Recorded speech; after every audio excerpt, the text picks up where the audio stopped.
Panibagong araw, panibagong biyahe na naman mga idol. Bigla ang biyahe nga lang ito mga idol. Magpapahinga na nga sana tayo mga idol dahil kakauwi lang natin sa bahay, pero may tumawag sa atin at pinigyan nga tayo ng biyahe kaya hindi na natin tinanggihan. Pupuntahan na natin sa pick up location. Andito na nga tayo sa pick up location mga idol, dito sa may silang. Mga tropa pala to, mga tropang tapat yung nagkakarga sa atin, yung dalawa nating idol dyan. 200 pieces nga ikakarga sa atin dyan mga idol, papunta to ng Montalban, Rizal. Salamat pala kay Ma'am Graciel, siya pala yung nagbigay sa atin ng biyahe mga idol. Ito pala yung negosyo nila. Salamat sa tiwala madam. Pagkatapos natin kargahan dyan mga idol ay sumibat na rin tayo, nasa expressway na tayo. Kasama ko pala yung mag-ina ko dyan, ayaw magpaiwan. Ang kukulit mga idol, ayaw magpaiwan. Gusto daw nila talagang sumama. Sabi ko ngayon napakadelikado, sabi ko ay matulog na lang kayo. Mag alas 12 na nga ng gabi nung nakarating tayo dito sa Montalban, Rizal mga idol. Dito na pala yung drop off natin. Pinagtulungan na nga nilang i-unload dyan. Napakadami nila dyan mga idol, 4 silang nag-unload. Shoutout nga pala sa isang idol na nakakilala sa atin dito sa Montalban at sinigawan niya tayo ng idol nung narinig natin. Ikala ko hindi ako yung tinatawag mga idol at nangingi nga siya sa atin ng sticker. Hindi lang natin napakita sa video mga idol. Shoutout sa iyo idol, salamat sa suporta mo. Sa mga oras na to mga idol ay mga 12:30 na. Sana nga ay makakuha tayo ng backload pa uwi. Na tayong mag-unload mga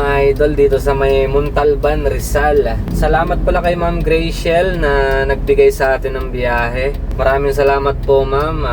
Shoutout din sa grupo nyo, Tropang Tapat. Sana ay marami pa kayong matulungan. Nag-aantay na lang pala tayo ng booking mga idol pa uwi ng Cavite. Nagbabakasakali tayo mga idol na makakuha pa tayo ng backload. Time check, 12:43 na ng madaling araw mga idol. Pinatos nga natin to mga idol dahil coding tayo kahapon, isang biyahe lang yung na biyahe natin. Kaya kinuha pa rin natin to, piniem tayo ng alas 8 ng gabi ni Ma'am Graciel at yun nga, biyaheng Montalban daw. Medyo mababa ang rate pero okay na din mga idol, may pambigas na din kaya kinuha pa rin natin. Ma'am Graciel po ay maraming salamat to sa tiwala. Antay na lang tayo ng booking pa uwi ng Cavite. Ngayon pagka wala talaga mga idol, diretso na natin to dahil kasama ko yung mag-ina ko mga idol.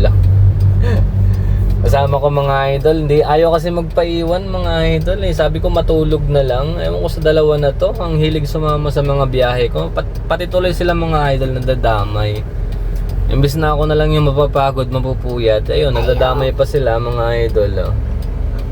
Ewan ko ba sa mga to, sabi ko napakadelikado, huwag na kayong sumama. Wala dito daw sila masaya mga idol, yung sasamahan daw nila ako. Pero doble ingat na lang talaga, samahan ng dasal. Yung gabayan kami palagi ng Panginoon.